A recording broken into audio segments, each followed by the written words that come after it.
Hello and welcome. This is Self-Control, How to Build a Better Life, the podcast that will inspire you to take control of your mind and your mindset to go forward and build the life that you want to live, the life that you deserve to live. These are tools that you can add to your mental health and mindset toolkit, behaviors, practices, mindset shifts, ways of looking at the world, ways of looking at ourselves, advice that has served me well on my journey of becoming that I'd like to share with you as you go along on yours.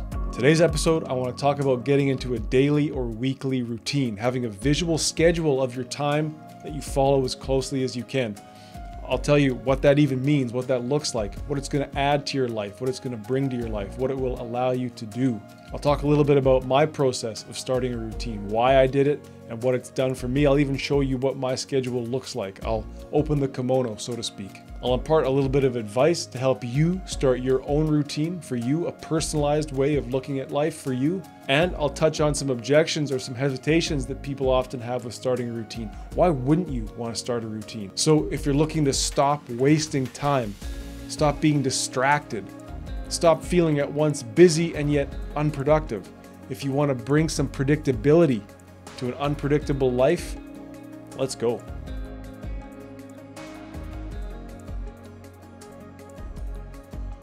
So if you're looking to exert some self-control, to improve your self-control, to be able to touch on all aspects of your life, routine can really allow us to do that.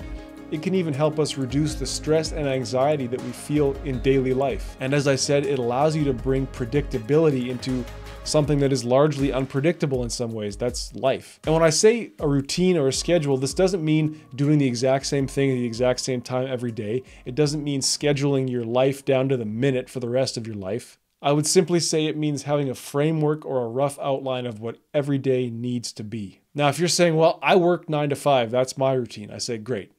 What about those hours before work? Is it wake up, burn your eyes on your phone, get angry at TikTok, throw your phone away, run out to the kitchen, throw some toast and orange juice at the kids, gulp down some coffee yourself, which further agitates you, and then fly out the door in a mad rush? That doesn't sound like somebody with a routine to me. Or how about those precious hours after work, the you time, the family time? Are you there? Are you present? Are you well energized and healthy to make the most of those hours? Or is that work-life balance starting to tip a little bit in favor of work? Are you having to sneak away in the evenings to take phone calls or send emails, check on texts? Is that absenteeism starting to put a strain on relations? Are you maybe not there for the people that need you when they need you? Now, building a routine, even a rough framework of a routine, can start to help us erect those boundaries for work-life balance. And certainly a routine helps us improve our mental health.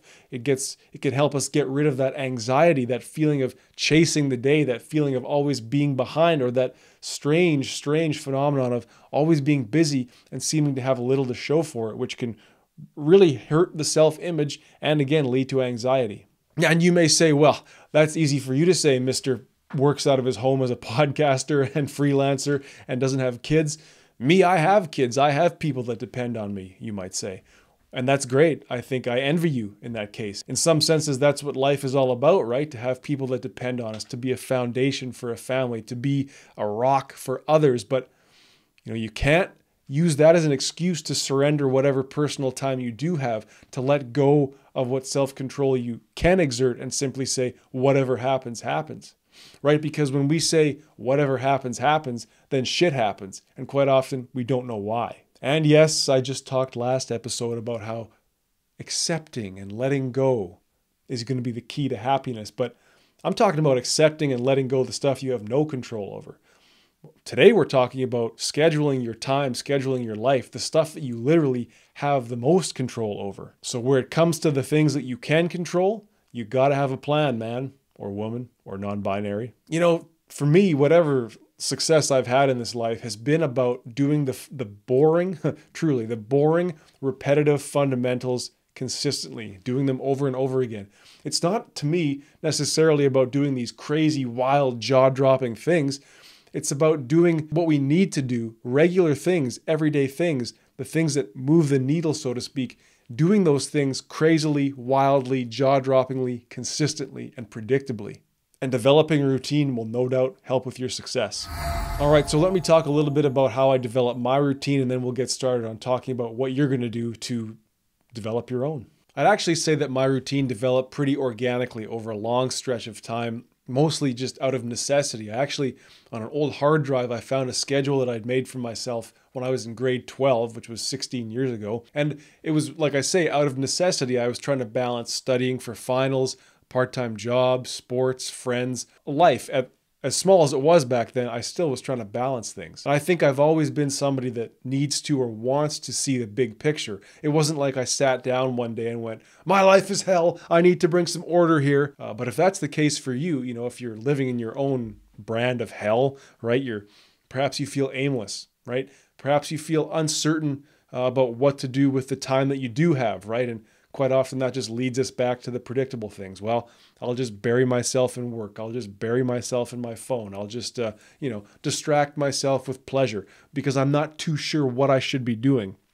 That's kind of like hell. Or if you're busy all the time with little to show for it, a routine, having a visualized routine that we're going to talk about is going to help you start to get out of hell, man. Like truly, you're going to see where your time is going. You're going to see what actions you're taking. It's going to allow you to really sort things out. But let's not get ahead of ourselves just yet. So for me, the routine, my daily routine, my weekly routine, my schedule, it really begins with sleep. I'm conscious of roughly what time am I getting into bed, what time am I falling asleep, and what time am I waking up. And as you know, I track those things in a journal, and I'm sort of starting to find the best window for me. It's like trying to get to sleep by 11 p.m. and then lucky me, I can sleep in as late as 9 if I need to, or get up sooner than that.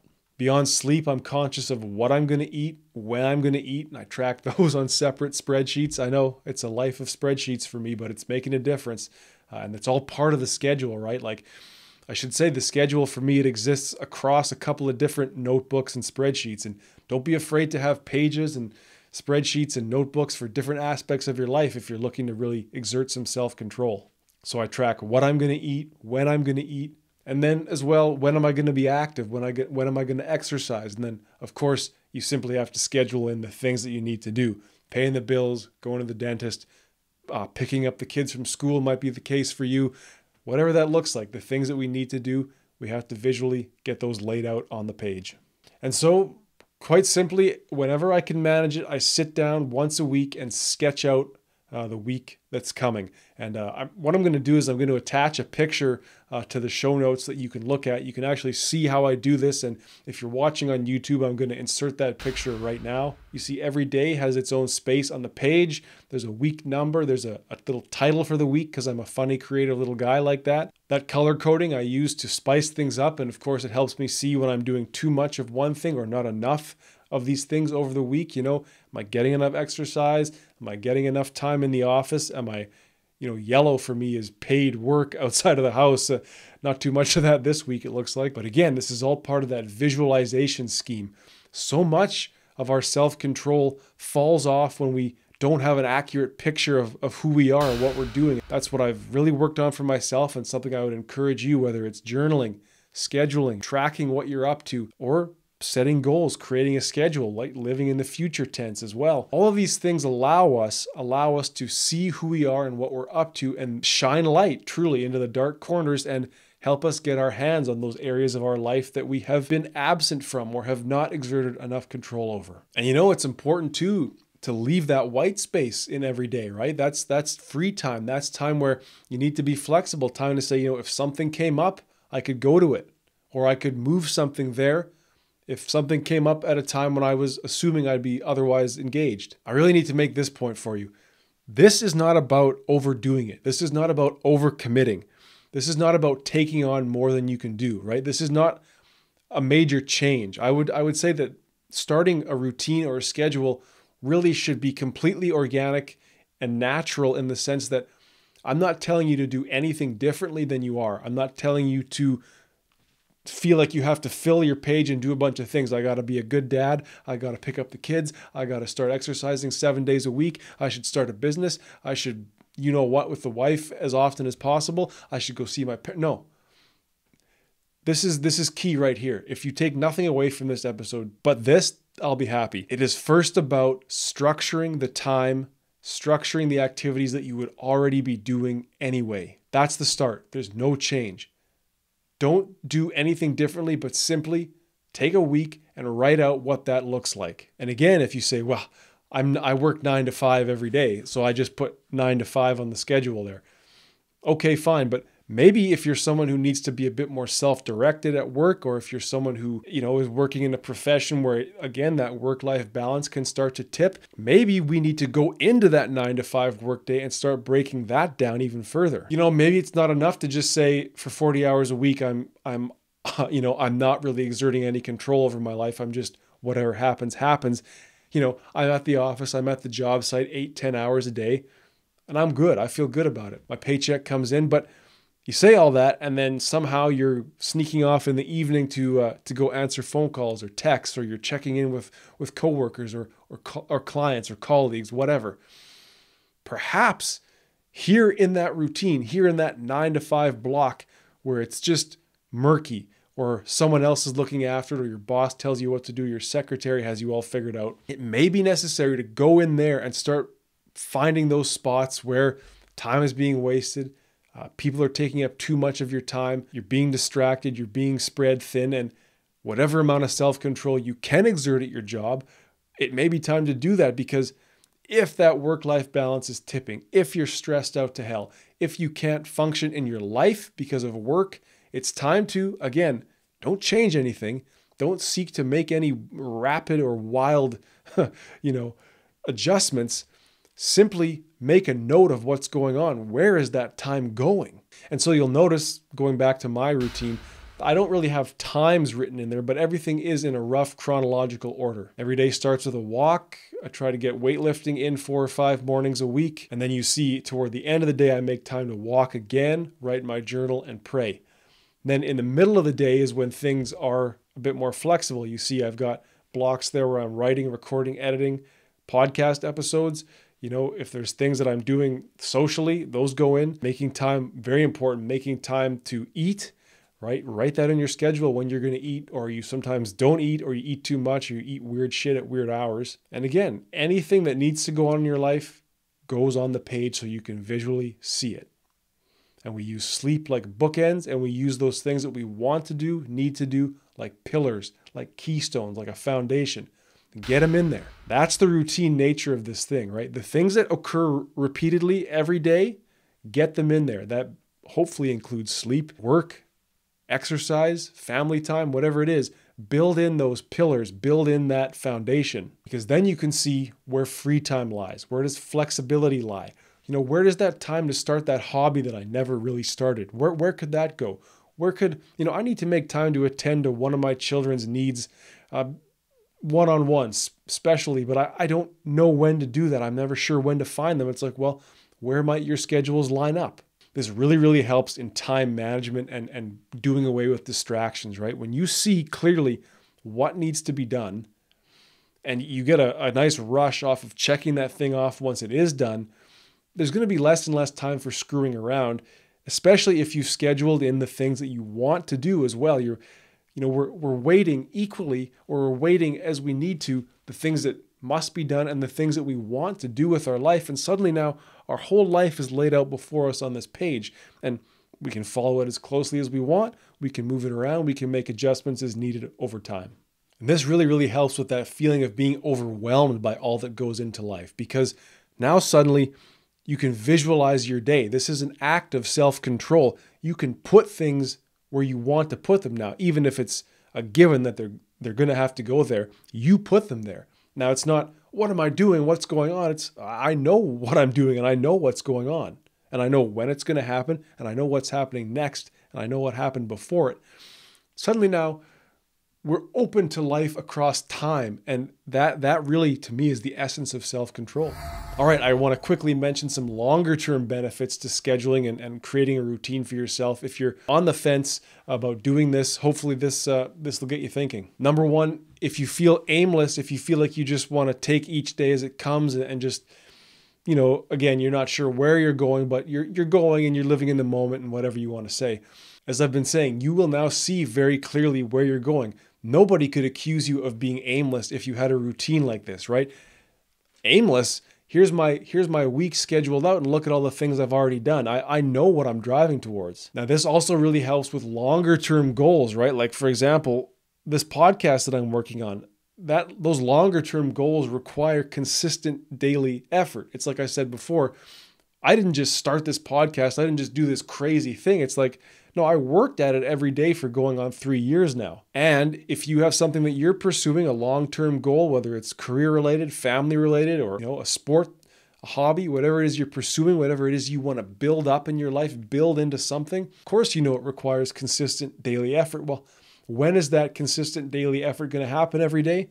There's no question. You see it right there on the page. So how could you not get to where you want to be in the long term if you know short term you're knocking it out of the park? And this is a big one, right? We all want to be healthy for the most part, especially I think if you're listening to this show or watching, you want to maintain healthy habits like proper eating or fasting, exercise, meditation, prayer, journaling, all those things that are good for you. You got to make time for them. So it's very easy to maintain those healthy habits when you can see exactly when you need to be doing them. And again, what's another healthy habit is rest, right? Like, don't be afraid to schedule in rest time, right? Like, I don't lift weights every day. There's no need to.